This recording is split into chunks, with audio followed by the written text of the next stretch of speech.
The kiss lasted barely 3 seconds. 3 seconds that silenced the bar. 3 seconds that made Katty's laughter die in her throat. 3 seconds that would rewrite the trajectory of her entire life in ways she couldn't begin to comprehend. She pulled back, already smiling, already ready to turn and declare the dare complete, already preparing to rejoin her friends at their corner table and laugh about the whole ridiculous thing over another round of overpriced cocktails. But the man didn't react. No smile. No anger. No surprise. No embarrassment. No shock. Nothing. Just eyes. Dark. Still. Watching her like he was memorizing her face, cataloging every detail, storing it away for reasons she couldn't begin to fathom. Katty suddenly felt small, exposed, like she'd just done something far more significant than kiss a stranger on a dare in a crowded bar. "Sorry," she blurted, her voice coming out higher than intended, breathless in a way that had nothing to do with the brief contact. "Stupid game." The man finally spoke. His voice was low, controlled, carrying a weight that seemed to press against her chest like a physical force. "You chose to do it." It wasn't a question.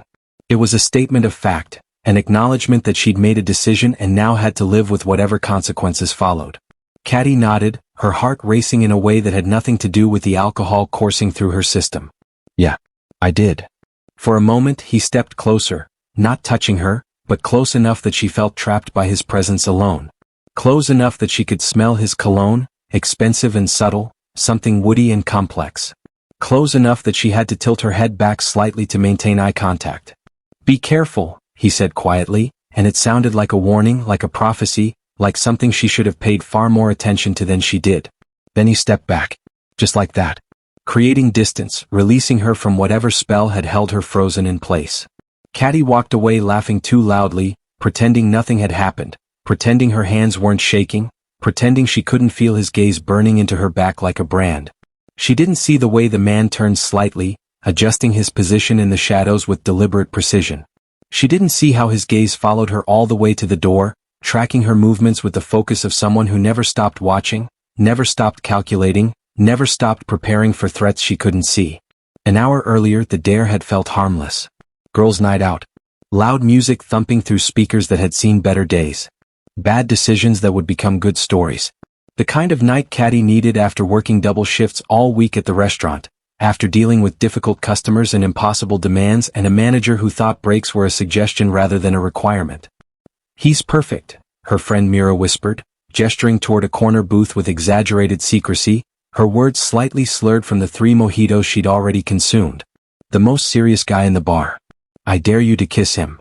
Katty had laughed, shaking her head, ready to refuse immediately. She wasn't that girl anymore, the one who did reckless things just because someone challenged her to.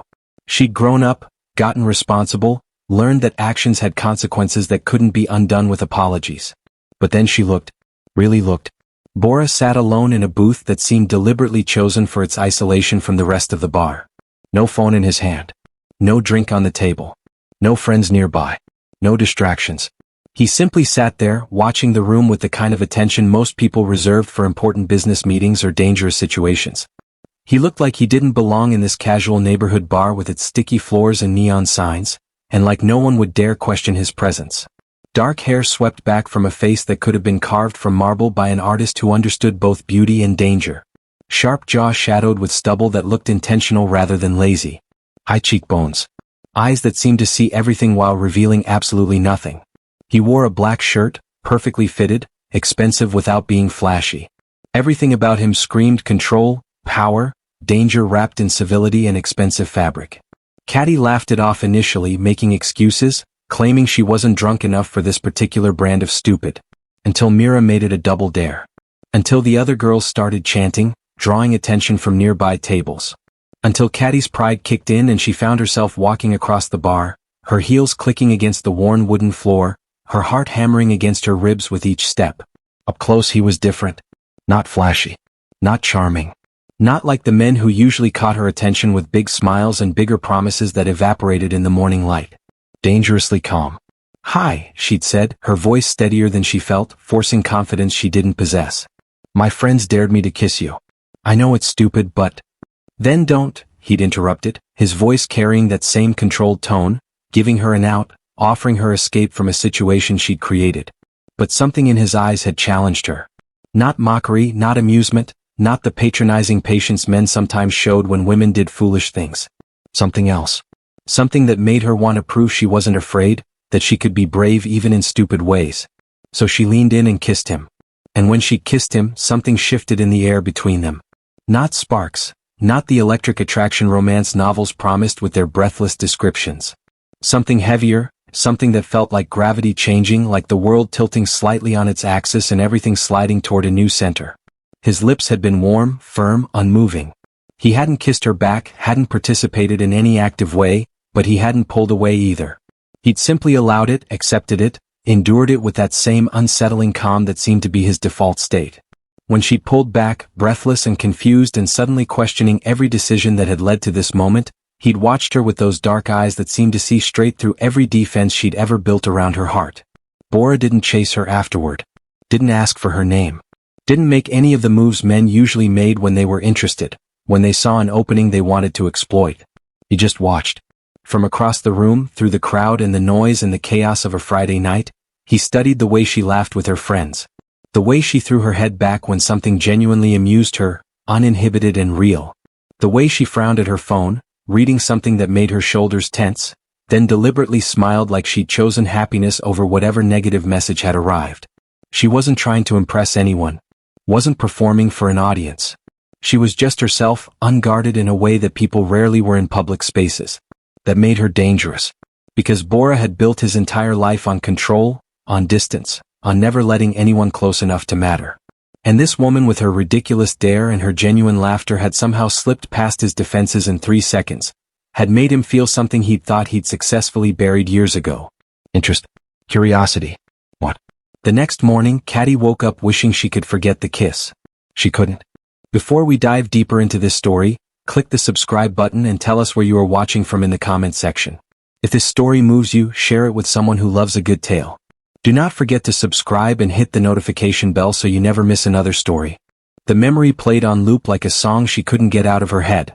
His stillness, his eyes, the way he'd warned her to be careful like he knew something about the future she didn't.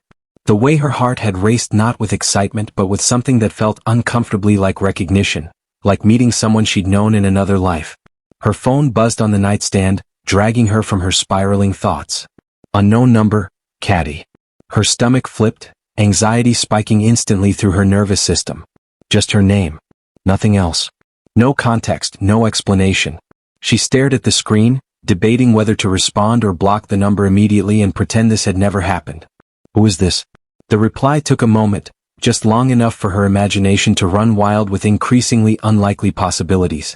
Bora, I hope this isn't unwelcome. If it is, say the word and I'll disappear.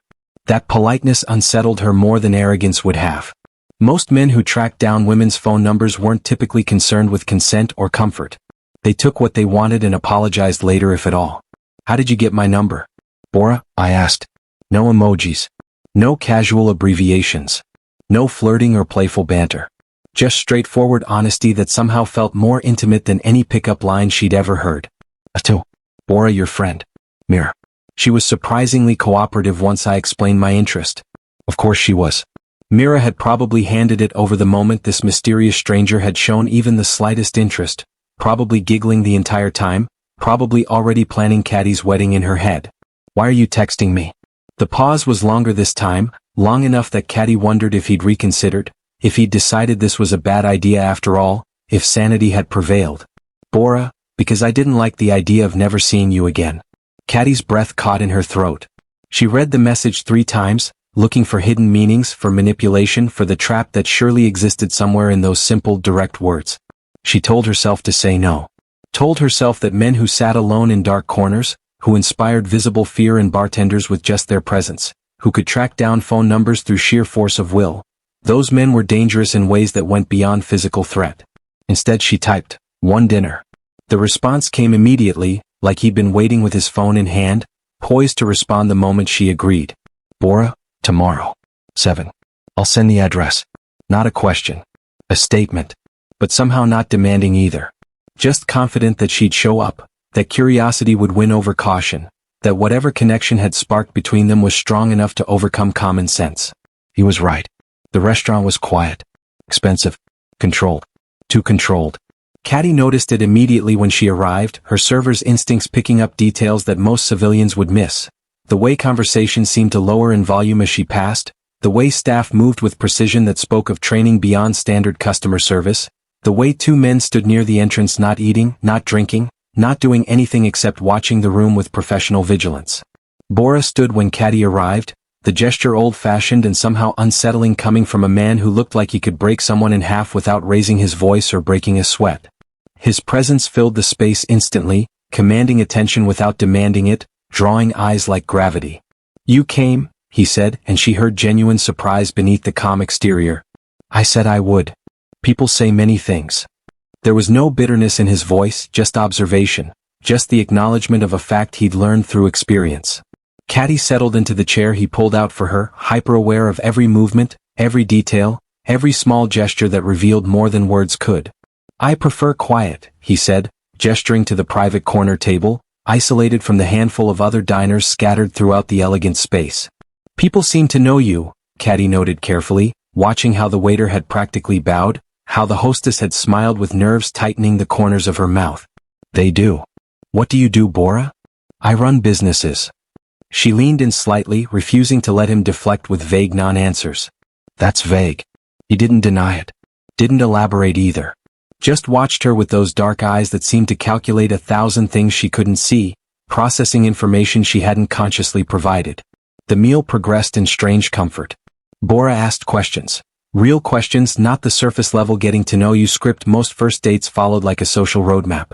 He wanted to know what made her angry, what made her laugh until her stomach hurt, what she'd change about her life if fear wasn't a factor holding her back. And he listened. Actually listened, in a way Katty couldn't remember experiencing before with any man she'd dated. But questions lingered between courses like unwelcome guests at a private party. "Are you dangerous?" she finally asked, her voice soft but direct, deciding that honesty was the only viable approach with someone like him. Bora met her eyes without hesitation, without the deflection she'd half expected. "I can be." Her heart pounded, fear and something else warring in her chest for dominance.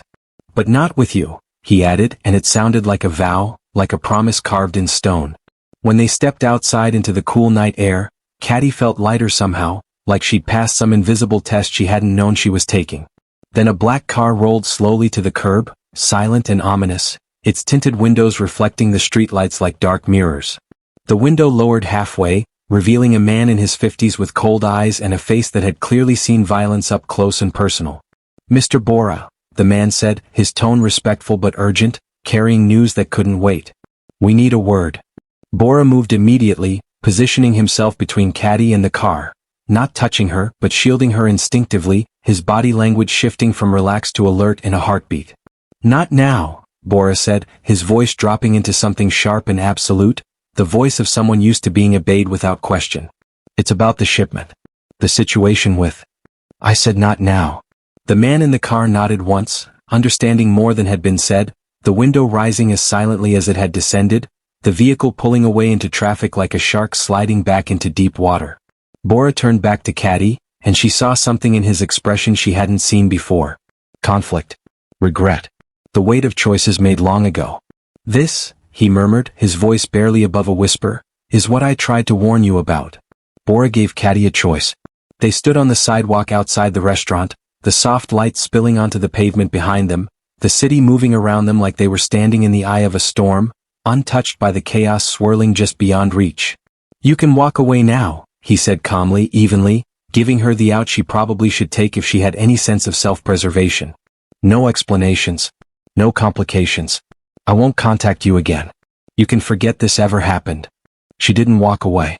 "Tell me who you are," she said instead, her voice steady despite the fear crawling up her spine like ice water. "Really? No more vague answers." Bora exhaled slowly, the sound carrying the weight of decisions made long ago, of paths chosen that couldn't be unchosen, of becoming someone he might not have intended to be. "I don't live a simple life, Katty. Some of what I do isn't legal. Most of it, actually. I don't pretend otherwise. I don't dress it up in euphemisms or convince myself I'm doing good in the world. I know exactly what I am." Her chest tightened, everything clicking into place. The deference, the fear in people's eyes, the control that seemed to emanate from him like heat. "You're Mafia." "Yes." He didn't romanticize it. Didn't apologize. Didn't try to explain how he'd fallen into this life or claim he was trying to get out, trying to go legitimate like some movie redemption arc. Just stated it as fact, letting her decide what to do with that information. I don't bring chaos to people I care about, he said quietly, his eyes never leaving hers, holding her gaze with intensity that made it hard to breathe. I'm careful. I'm controlled. I keep my world separate, keep the violence away from anything soft. And which world am I in? The one I want to keep safe. Katty's mind raced, every rational thought screaming at her to run, to get as far from this man and his dangerous life as possible before she got caught in crossfire she couldn't survive. I care about you more than I should, Bora continued, the admission seeming to cost him something, like pulling out a piece of himself he'd kept protected for years. More than is wise. More than is safe for either of us. I've known you for 2 days and you're already under my skin in ways that people who've known me for years never managed. We've known each other for 2 days, Katty repeated, like saying it out loud would make the impossibility clear. I know. The simplicity of his response somehow made it worse, made it more real, made it impossible to dismiss as infatuation or physical attraction. Katty should leave. Should thank him for his honesty and walk away while she still could, before she got tangled in something she couldn't escape, before caring turned into something that could destroy them both. Instead, she asked the question that sealed her fate. If I stay, what happens to me? Bora's answer was immediate, certain, carrying the weight of absolute conviction that brooked no argument. I will protect you. Not promises of safety. Not guarantees that nothing bad would happen, that no danger would ever touch her. Just the simple statement that he would protect her, that his strength would stand between her and whatever darkness existed in his world.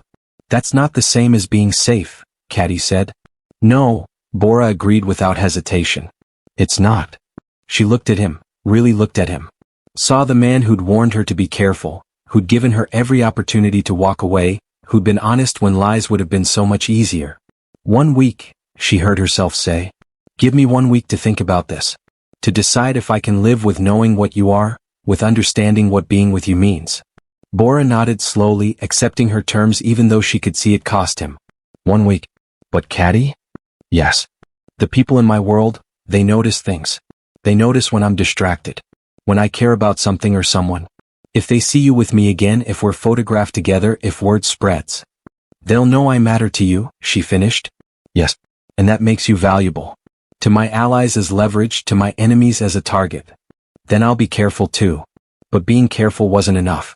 The attention started subtly, so subtly that Katty almost missed it at first, almost dismissed it as paranoia brought on by knowing too much about Bora's world. A car parked too long outside her apartment building, the same black sedan there when she left for her morning shift at the restaurant and still there when she returned 12 hours later, exhausted and smelling like coffee and bacon grease.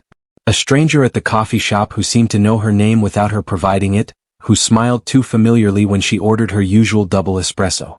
Small things that could have been coincidence that probably were nothing. Except Katty had learned to trust her instincts during years of late-night shifts and walking home alone, and her instincts screamed danger in a frequency she couldn't ignore. She texted Bora, I think someone's watching me. His response came within seconds, fast enough that he must have been holding his phone. Where are you? Home. Stay inside. Lock everything. Don't open the door for anyone. I'm coming. He arrived 20 minutes later, moving through her modest apartment with professional efficiency that was both comforting and terrifying, checking windows, examining locks, his expression growing progressively darker with each discovery.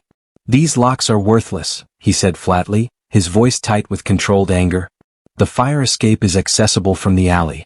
Your windows don't have security film. Anyone with basic breaking and entering skills could be inside in under a minute. I'm a waitress, Bora. I can't afford. I'll handle it. No. He turned to face her, and she saw the frustration there beneath the calm, the barely controlled need to fix things, to make her safe through sheer force of will and unlimited resources. Someone noticed I'm distracted, he admitted, his jaw tight enough that she could see the muscle jumping. Someone in my organization. They're trying to figure out why, trying to identify the source of my distraction. By following me? Yes. Katty's voice trembled despite her best efforts to sound strong. Does that make me a weakness? Bora looked at her intensely, crossing the small space between them in 2 strides, his hands coming up to frame her face with surprising gentleness that contrasted sharply with the violence she knew he was capable of. No, he said, his voice fierce and certain, brooking no argument. It makes me have something worth protecting. It gives me a reason beyond power, beyond territory, beyond all the meaningless things I've been accumulating for the last 15 years. A reason for what? To change. To build something that matters. To be more than just the monster people fear. That night he kissed her again, slow, deliberate, nothing like that first kiss in the bar. This kiss was a promise, a claim, a declaration that she was his and he was hers and everything else could burn to ash for all he cared. But his phone wouldn't stop buzzing. Message after message, vibrating against the coffee table like an insistent reminder that the outside world still existed, still made demands, still expected him to be the man he'd always been rather than the man he was trying to become. I have to go, he said finally, reluctantly, his forehead resting against hers like he was drawing strength from the contact. I know. Soon, he warned, his voice carrying that familiar weight of inevitability, things will get complicated. More complicated than they already are. Katty finally understood. Really understood, not just intellectually but in her bones, in her blood, in the racing of her heart that wouldn't slow down. Loving Bora wasn't dangerous because of who he was, because of the violence and criminality that surrounded his life like an atmosphere he breathed. It was dangerous because he was willing to change for her. Because caring about her made him vulnerable in ways his enemies would absolutely exploit without hesitation or mercy. Because a man who'd spent 15 years being untouchable had suddenly found something he couldn't bear to lose. And in his world, that was the most dangerous thing of all. The week passed in strange suspended animation, time moving both too fast and impossibly slow. Katty went to work, served tables, smiled at customers and lived her normal life. But everything felt different now, colored by knowledge she couldn't unknow, shadowed by awareness she couldn't shake no matter how hard she tried to pretend otherwise. Bora stayed away like he'd promised, giving her space to think, to decide, to choose her future with full knowledge of what it would cost. But she felt his protection like an invisible net, the new locks that appeared on her doors overnight, installed by professionals who wouldn't identify themselves. The security system that materialized without her permission, high-tech equipment that probably cost more than her car. The way certain threatening presences simply vanished from her neighborhood like smoke dissipating. She should have been angry about the invasion of her autonomy, about decisions made without her consent. Instead, she felt safer than she had in years, protected in ways that went beyond physical security. On the 7th night, exactly 1 week after their conversation outside the restaurant, Bora appeared at her door. He looked different, tired, she realized with a shock. The kind of tiredness that came from making impossible decisions, from choosing between worlds that couldn't coexist, from trying to be two different people simultaneously.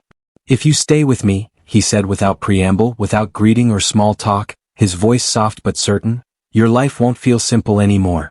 There will be guards you don't see and dangers you can't predict. There will be times when I can't explain where I'm going or what I'm doing. Times when you'll have to trust me without question, without explanation. Katty stepped back, letting him into her apartment, into her space, into her life in ways that went far beyond the physical act of opening a door. But, Bora continued, following her inside, his presence filling her small living room, you'll never have to doubt that you matter to me. You'll never wonder if I care. You'll never face anything alone. You'll never be unprotected or forgotten or treated like you're disposable. She looked at him, at the man who never lied, never rushed, never took without asking explicit permission. The man who'd given her every opportunity to run and seemed genuinely surprised when she hadn't. I already chose, she said simply. I chose a week ago. I just needed the time to make peace with it. The relief that flooded his expression was almost painful to witness, like he'd been holding his breath for 7 days straight waiting for her answer, preparing himself for rejection. He crossed to her in 2 strides, pulling her into his arms with a desperation that belied his usual control, holding her like she was something precious he'd almost lost, something he'd been searching for without knowing what he was looking for. I won't let anything happen to you, he promised against her hair, his voice rough with emotion he usually kept locked away. I know. My enemies will try to use you against me. I know that too. And you're still choosing this? Still choosing me? Katty pulled back enough to look at his face, to see the vulnerability he usually hid so well beneath layers of control and calculated calm. I'm choosing you. Whatever that means. Whatever it costs. Behind Bora, visible through her apartment window like a scene from a movie, a black car idled at the corner. The same black car that had been circling her block for days, no longer bothering to hide, no longer pretending to be anything other than surveillance. Someone inside watched with professional detachment, taking photographs, gathering evidence, building a case for why Katty represented weakness that needed to be eliminated, why she needed to be removed from the equation, why caring about anything in their world was a fatal mistake that would get Bora killed. The man Katty had kissed on a dare wasn't just a mafia boss with power and resources. He was a man willing to burn down his old life for her, to restructure power dynamics that had taken decades to build, to risk everything he'd accumulated for someone he'd known less than 2 weeks. And that desperate, reckless caring, was exactly what made her a target painted in neon colors visible to every enemy he'd ever made. 3 days later, Katty was closing the restaurant when she noticed the man sitting in the corner booth. The same booth where she'd first seen Bora weeks ago, like the universe had a twisted sense of irony, like fate was making a point she couldn't ignore. But this wasn't Bora. This man was older, harder, with eyes that held no warmth whatsoever, no humanity, just cold calculation and barely concealed violence. "Katty," he said, her name in his mouth sounding like a threat, like a weapon being loaded. "We should talk. I don't know you, but I know you. I know you're involved with Bora. I know he's making decisions he shouldn't make because of you. I know he's distracted, sentimental, weak in ways he's never been before. I know you're a problem that needs to be addressed." Her heart hammered, but she kept her voice steady through sheer force of will. "I think you should leave. I think you should understand something first." He stood, moving closer with predatory grace that made every survival instinct scream. "Bora is weak right now. Sentimental in ways that make our entire organization vulnerable. And we don't tolerate vulnerability. It gets people killed. It gets operations compromised. It destroys everything we've built. That sounds like your problem, not mine." His smile was cold, devoid of anything resembling humor. "It becomes your problem when you're the cause. When you're the infection that needs to be cut out." The door opened behind her with a bang, and Katty had never been so relieved to hear Bora's voice, cold and absolutely lethal. "Step away from her. Now." The older man's expression shifted, not to fear exactly, but to calculation, to the careful assessment of someone weighing risks and benefits, deciding whether confrontation was worth the potential cost. "Just having a conversation, Bora? Just making sure she understands the situation." "No." Bora moved between them, his body language screaming violence barely contained, coiled and ready to strike. "You were delivering a threat. To someone under my explicit protection. That's not a conversation. That's a declaration." "A declaration of what?" "War." The word hung in the air like smoke, heavy and choking and impossible to ignore. The older man laughed, but it sounded hollow, forced. "Over a woman? You'd risk everything we've built, everything your father built before you, over some waitress you've known for 2 weeks?" "Yes," Bora said simply, without hesitation, without qualification. Without regret. Without question. "Then you're a fool." "Maybe I am. But she's my choice. And if you or anyone else in the organization touches her, threatens her, even looks at her wrong, I will burn everything down. Starting with you, working my way up the chain until there's nothing left but ash and memory." The threat was delivered calmly, matter-of-factly, like Bora was discussing the weather rather than promising violence and destruction on a scale that would reshape the entire criminal landscape. The older man studied him for a long moment, reading the truth in his eyes, then nodded slowly with grim understanding. "You've made your position clear." "Have I? Because I can be more explicit if needed." "No." Message received. "And the council will respond accordingly." He left without another word, and Katty sagged against the counter, adrenaline crashing through her system like a drug wearing off. "Pack a bag," Bora said, already pulling out his phone, making calls with clipped efficiency. "You're not staying here tonight. You're not going anywhere alone until this is resolved." "Bora? Please, Katty." He looked at her, and she saw fear there for the first time since she'd met him. Real fear. "Please just trust me right now. Please let me keep you safe." She trusted him. That was the problem, the beautiful and terrible truth. She trusted this dangerous man who'd just declared war for her, who'd chosen her over everything he'd built, who was willing to watch his world burn to ash as long as she was safe in the flames. She kissed him as a joke, a dare, a moment of reckless stupidity fueled by alcohol and peer pressure and the desire to prove she was still young and spontaneous. Now the entire underworld knew her name. Now she was the weakness that powerful men would exploit, the vulnerability that needed to be eliminated, the reason Bora was willing to destroy everything he'd spent his life building. And as he drove her through the night toward a safe house she'd never seen, his hand tight on hers, his jaw clenched with determination that bordered on obsession, Katty realized the terrifying truth that changed everything. She'd do the same for him. She'd burn down the world if it meant keeping him safe. Which meant she wasn't his weakness at all. She was his weapon. And that made them both dangerous in ways his enemies hadn't anticipated. The war was coming. And this time, love would be the ammunition that destroyed everything.